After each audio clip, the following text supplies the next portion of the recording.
¿por qué no puede la administración pública ofrecer un servicio tan sencillo como a través de un funcionario habilitado dar fehaciencia al otorgamiento de un poder a X persona, ¿no?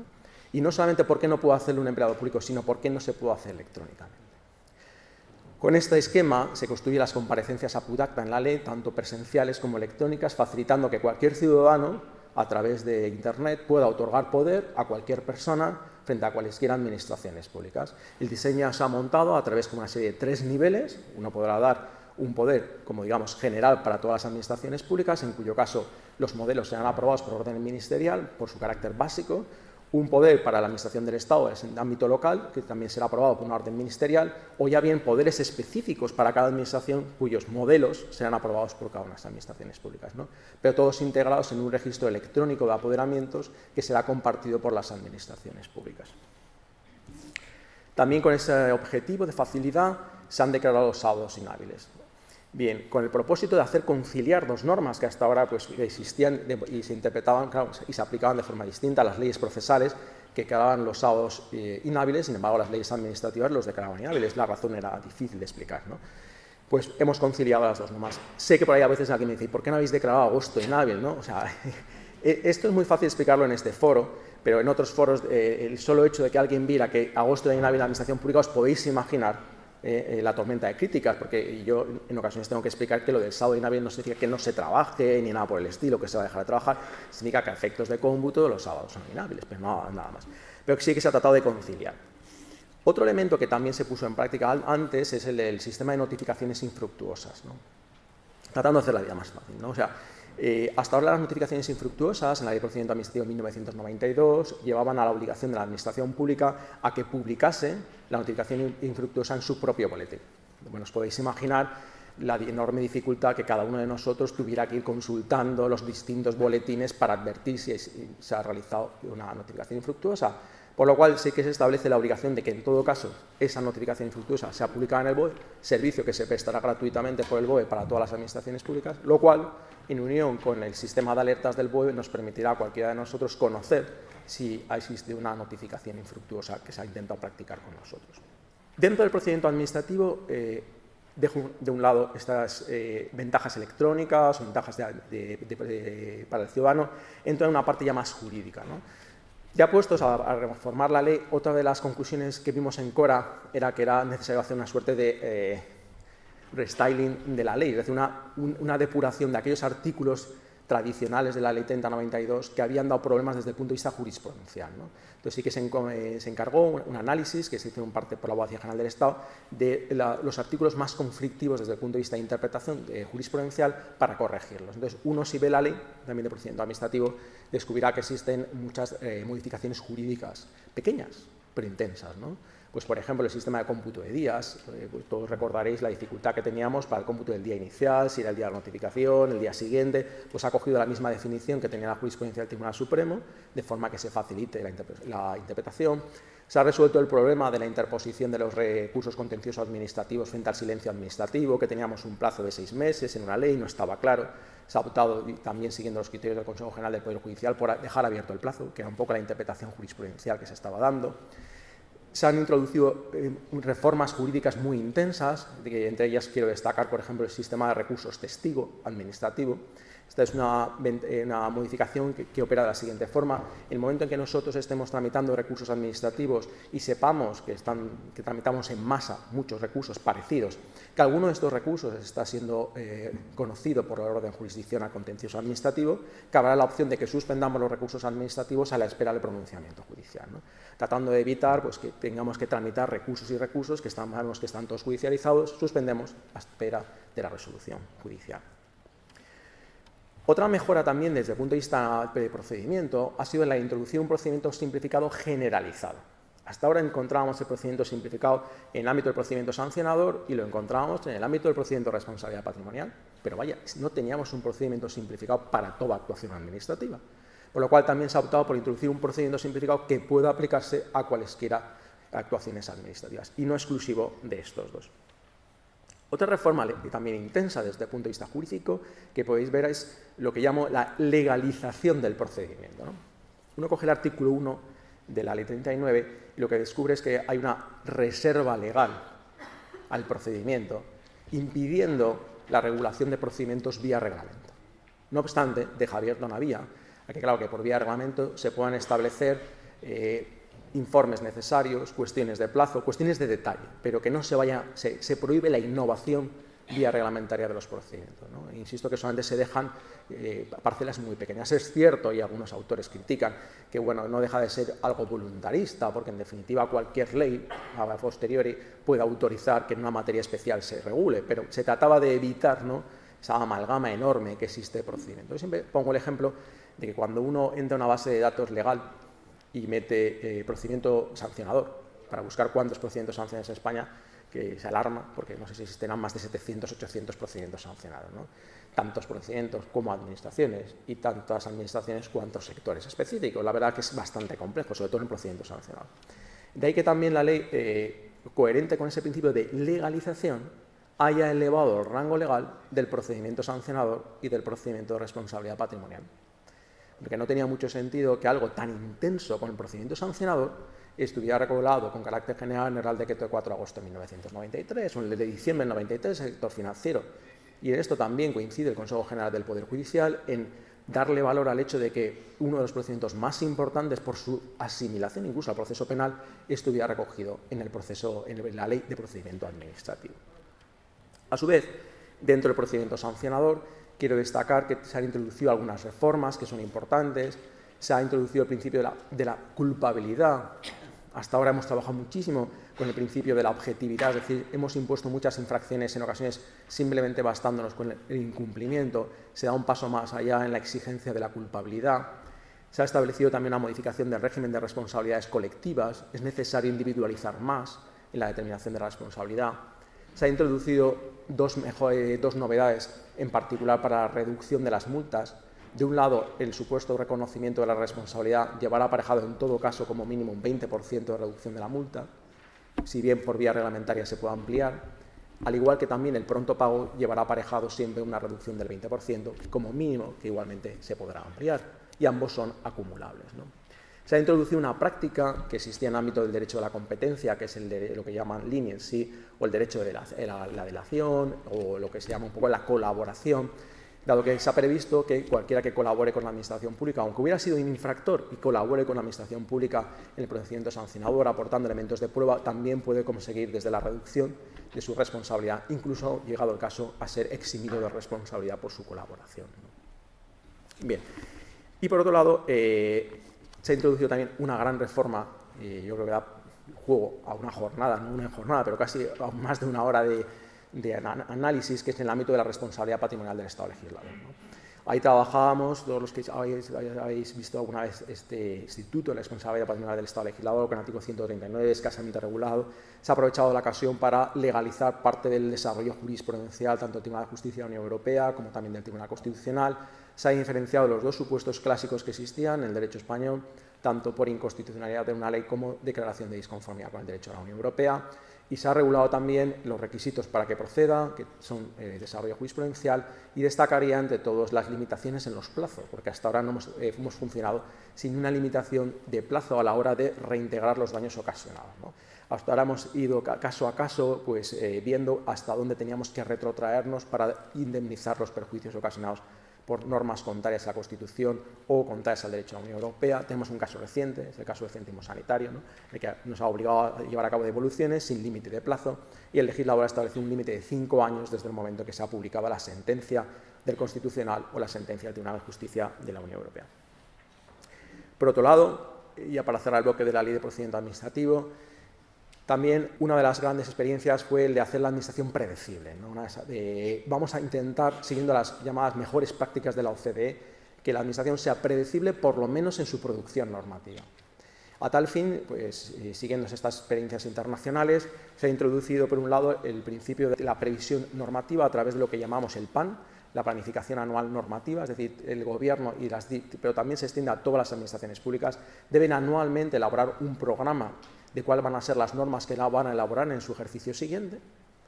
no solamente deben anunciarnos las normas que van a aprobar en el ejercicio siguiente, sino que con ocasión de esa aprobación deben hacer un análisis de los efectos de las normas que hayan aprobado el ejercicio anterior, es decir, deben hacer un análisis tanto ex ante como un análisis ex post de su propia producción normativa.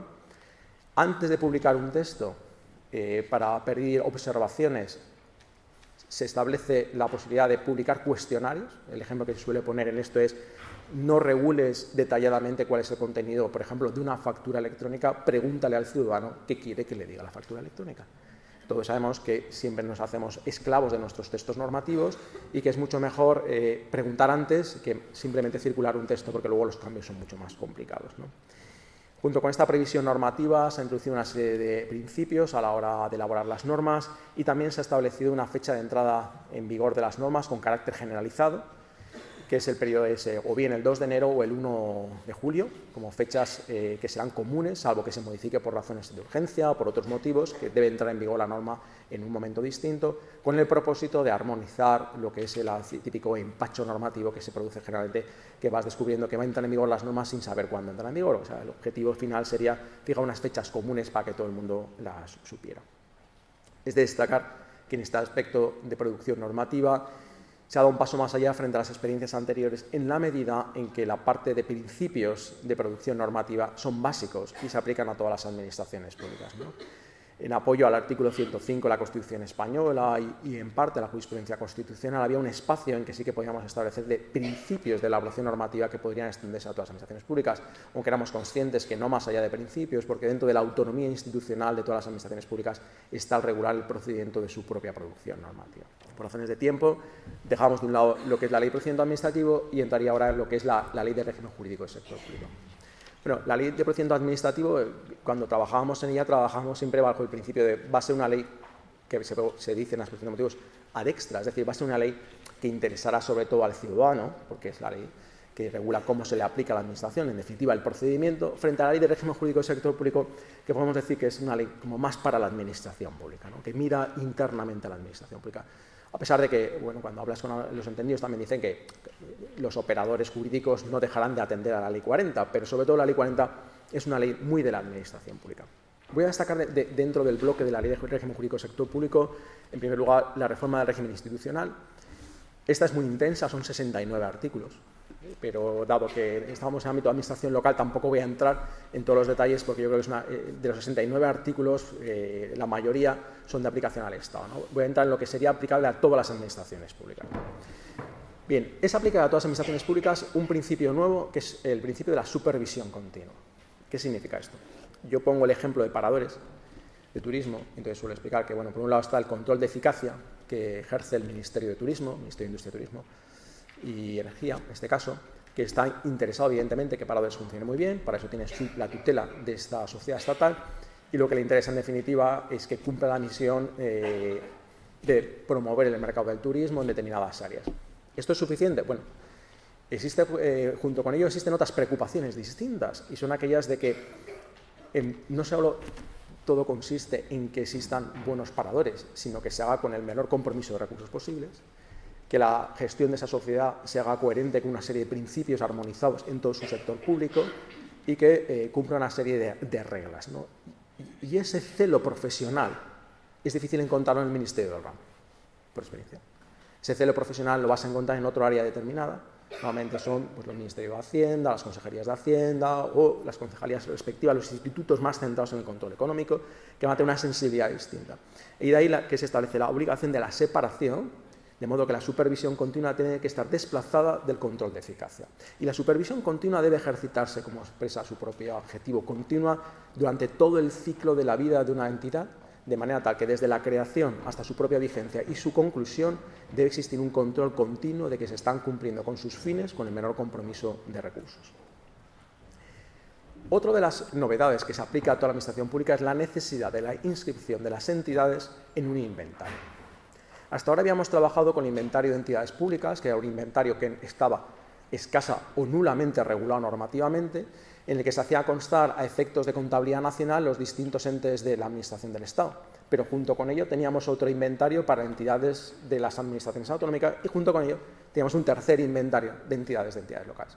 Cada uno con prácticas distintas, con naturaleza distinta. veíamos que esto era inviable. De modo que la ley lo legaliza y establece que el inventario debe ser común para todas las administraciones públicas, va a operar como una suerte de registro público de entidades que va a permitir a cualquier ciudadano y a cualquiera de nosotros conocer, debe ser en tiempo real, quién es quién, cuál es su naturaleza jurídica, de quién depende, cuál es su régimen, cómo está clasificado a efectos de contabilidad nacional, ¿no? Va a permitirte una foto concreta. Pensamos en su momento hacer constitutiva la inscripción, ¿no?, en este inventario, quizás siguiendo el ejemplo del registro mercantil respecto a las personas jurídicas. Tampoco es tan descabellado. Vaya, si uno constituye una sociedad mercantil, que es la expresión máxima del principio de libertad de empresa, individualismo, y necesita para que opere jurídicamente su inscripción en un registro mercantil, ¿por qué no haber hecho constitutiva la inscripción en este inventario? Pese a ello, y no obstante, reconociendo la autonomía institucional, se abandona esta idea, no es constitutivo, ahora bien, sí que es obligatorio su inscripción, yo creo que será suficiente para que funcione, y lo que se ha establecido es que para la obtención del número de identificación fiscal definitivo, sí que es preciso que conste su inscripción y que se informe de cuál es la naturaleza jurídica. ¿Por qué? Porque el número de identificación fiscal, a partir de la entrada en vigor de la norma, debe también venir acompañado de una letra que será clave para identificar el tipo de organismo. Es decir, a partir de ahora, el número de identificación fiscal, igual que sucede con una sociedad anónima, que nos permite conocer si es o no sociedad anónima, un número de identificación fiscal de un organismo nos permitirá identificar quién es. Esto es para todas. En el Estado lo que hemos hecho, hemos dado un paso más allá y hemos utilizado los acrónimos también para las entidades. ¿Qué significa esto? Bueno, todos nosotros estamos acostumbrados a la utilización de los acrónimos para sociedades anónimas, SA, para una cooperativa, para una sociedad limitada. ¿Por qué no en el Estado? ¿O por qué no en las administraciones públicas? Por ello hemos aplicado estos principios también en el ámbito del Estado, de forma que junto con una entidad pública empresarial debe aparecer junto con su denominación el acrónimo EP, o debe aparecer en el organismo autónomo OA, o en el de fundación el AF, o en la sociedad mercantil estatal SME. Para ser claramente identificados. Si diréis, ¿era necesario? Pues sí. Yo suelo contar 3 ejemplos muy sintomáticos, ¿no?, para que veáis a veces el caos de la administración. Yo suelo decir que la Universidad Internacional Menéndez Pelayo es todo menos una universidad, porque es un organismo autónomo. O que la Sociedad Estatal de Participaciones Públicas es todo menos una sociedad, porque es una entidad pública. O que la Agencia Estatal de Administración Tributaria no es una agencia, es una entidad pública de régimen especial, ¿no? Y, en definitiva, era necesario ordenar el sistema. Junto con ello, también hemos regulado pues, todo lo que es el ciclo de vida de las administraciones públicas, de las entidades públicas, desde la creación, si cogéis la ley, hasta su transformación, su liquidación, su disolución, está todo regulado, hemos intentado con todo lujo de detalles. En especial destacaría por la intensidad de los procesos de disolución y liquidación, porque habíamos vivido lo complejo que eran las disoluciones de las entidades públicas, ¿no? Una experiencia que teníamos en los últimos años era que, vaya, está tirado hacia una entidad pública, lo podemos hacer una tarde, pero disolverla era muchísimo más difícil, ¿no? Entonces hemos invertido el principio. Ahí lo que establece es que la creación de las entidades públicas va a ser mucho más compleja por la necesidad de un montón de informes y justificaciones. Sin embargo, se ha facilitado muchísimo la disolución y la liquidación de las entidades. Incluso en la liquidación existen artículos que prevén la liquidación a través de institutos propios del derecho privado, como son las llamadas cesiones globales de activos y pasivos, es decir, ya puestos a la liquidación de un organismo público, que habría la posibilidad de su vacío patrimonial, su atribución a otra entidad o a un fondo para facilitar las liquidaciones. Bien, yo destacaría, por no centrarme en muchos detalles, porque esta arquitectura institucional es muy propia del Estado, de algunas cuestiones que sí que afectan a las entidades locales, como son, por ejemplo, el régimen de los consorcios, que es un régimen básico. Ahí ya hicimos reformas con ocasión de la Ley de Racionalización y Sostenibilidad de la Administración Local. También hicimos alguna reforma en la Ley Cora y luego ya todas estas reformas han quedado englobadas en la Ley 40, que hace el régimen y regula por completo todo el régimen jurídico de los consorcios, ¿no?, siguiendo el esquema anterior. Igualmente también hemos aprovechado, hemos introducido todo el régimen de las fundaciones públicas, que está una ley, la Ley de Fundaciones del año 2002, se ha introducido todo el régimen de fundaciones públicas y hay parte básica también en la Ley de 40, de forma que sí que se aplicaría para todas las administraciones públicas, parte de estos principios de las fundaciones y de los consorcios. Bien, dejo a un lado administración institucional. Por otro, quiero destacar una de las grandes aportaciones de la Ley de Régimen Jurídico es el régimen de los convenios. Bueno, la verdad es que, puestos ya en una reforma, advertimos la necesidad de regular. Y el primer intento fue una regulación de detalle, de entrar a detalles concretos de los convenios, pero nos dimos cuenta que no, que era necesario regularlo, porque yo, contándome este foro, todos entendéis que los convenios han sido un instrumento que la Administración ha utilizado para sortear las exigencias de los contratos o para sortear exigencias distintas, ¿no? Entonces, los convenios han sido maltratados por los operadores. En definitiva, lo que la ley ha establecido es, para que nos quedamos todos con una idea clara, aunque yo creo que da para un análisis muy concreto, se ha dicho que todo aquello que no es acto político y todo aquello que no es contrato es convenio. O sea, ya no es una definición por exclusión. O sea, que no basta que nadie busque fórmulas jurídicas para inventarse que si esto es una encomienda o un convenio, no. Se ha utilizado una terminología clara, es decir, todo aquello que no es acto político y que no es un contractual es un convenio. Entonces, el problema era su diferencia con las llamadas encomiendas de gestión, que estaban navegando ahí entre dedos. Entonces, lo que se ha diferenciado es que dentro de los contratos hay una figura que se va a llamar el encargo de gestión, que está en el anteproyecto de ley de contratos, según las directivas comunitarias, que se regirá por contratos. Y dentro de los convenios, lo que tradicionalmente conocíamos como encomienda de gestión, no deja de ser un convenio más, que es una encomienda, pero que no debe tener nunca naturaleza contractual. Y luego, sin entrar en muchos detalles, lo que sí que hemos hecho es recoger todas las exigencias y recomendaciones que el Tribunal de Cuentas, en mi dictamen 878 creo que es, no había recogido como distintas precauciones que había que adoptar en los convenios. Duración de los convenios, sistema de fiscalización, acreditación de los recursos existentes, registro de los convenios, publicidad. Es decir, uno encuentra una regulación muy detallada de los convenios, en términos generales, para que no se utilicen como fórmulas de escape. Otra aportación que existe es todo el sistema de gestión compartida. Por lo menos en la Administración del Estado sí que se establece que la creación de los organismos públicos exige que los servicios comunes sean compartidos con otra administración pública. Esto era una experiencia muy propia de las multinacionales. Una multinacional, cuando crea una filial en un país, no se le ocurre triplicar o duplicar las estructuras, no crea 80 gerencias, departamentos de recursos humanos, no los crea, simplemente los comparte con otros centros. Este principio de gestión compartida también lo vais a encontrar en la ley. Como también existe una regulación no muy extensa, pero suficiente en relación a los medios propios, que hemos hablado antes, ¿no? También en los medios propios ha habido muchísimo abuso y ahora la ley lo que establece es la exigencia de que la creación de los medios propios debe pasar por unos filtros de acreditación deficientes, es decir, que uno cuando crea un medio propio no le resulte más caro el medio propio que lo que suele pasar que la utilización del sector privado para que te preste el servicio, ¿no? Y ya, yo creo que con ello cierro los convenios, yo creo que por razones de tiempo, y destacaría algunas reformas en relación al Gobierno del Estado, pero yo creo que no merecen este foro, y por último sí en el ámbito de las relaciones interadministrativas, ¿no? Creo que hay un bloque de reforma en la parte final de la Ley de Régimen Jurídico del Sector Público que ha aprovechado para revisar las relaciones a través de las conferencias sectoriales, las conferencias bilaterales y las conferencias de presidente del Gobierno con presidentes de comunidades autónomas. A destacar de ello, no solamente la legalización por fin completa de todas estas instituciones, sino la introducción del principio de la obligatoriedad en los acuerdos adoptados en el marco de estas conferencias. Hasta ahora nos encontrábamos que los acuerdos que se adoptaban en estas conferencias venían entendidos como una especie de pacto de caballeros y que a la hora de exigir el cumplimiento de los mismos, pues bueno, era difícil porque, claro, se solía decir que esto era un compromiso de un gobierno anterior, que esto a mí no me obliga, etcétera, etcétera. Entonces, la ley lo que establece es, por un lado, cuando se adopte un acuerdo en una de estas conferencias y el Estado ejercite constitucionalmente la competencia de la coordinación, el acuerdo es obligatorio para todas las administraciones que están representadas en esa conferencia. En aquellos otros supuestos en que no ejercita la competencia de coordinación, el acuerdo va a ser obligatorio para todos aquellos que hubieran votado a favor, salvando, evidentemente, la capacidad que tiene cada una de las administraciones públicas de votar en contra o simplemente abstenerse, pero diferencia los distintos supuestos. Y por último, destacaría de estas relaciones interadministrativas la digitalización también. Ha llegado aquí en la medida en que también teníamos la experiencia de lo difícil que era la convocatoria de estas conferencias en ocasiones, porque requería la concurrencia, evidentemente, de cada uno de los representantes, y en ocasiones simplemente para trámites muy sencillos, ¿no? Ha habido muchísimo recelo durante mucho tiempo a intentar establecer un procedimiento de relaciones electrónicas de estos organismos, de estos tipos de conferencias, y la ley lo que ha hecho es generalizarlo, de manera tal que estas reuniones puedan tener lugar de una forma electrónica, a distancia, y serán válidos todos los acuerdos adoptados entre ellos, ¿no? Yo creo que con esto es más que suficiente, porque tampoco es cuestión de profundizar.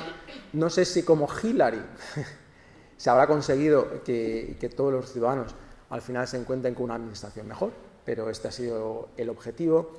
Sin duda, yo creo que la casa lo merece, porque la Casa de España es la gran casa de todos, y ya todos debemos encontrarnos a gusto, y con independencia de cambiarla, pues qué menos podíamos hacer todos nosotros como servidores públicos de darle un repaso. Muchísimas gracias.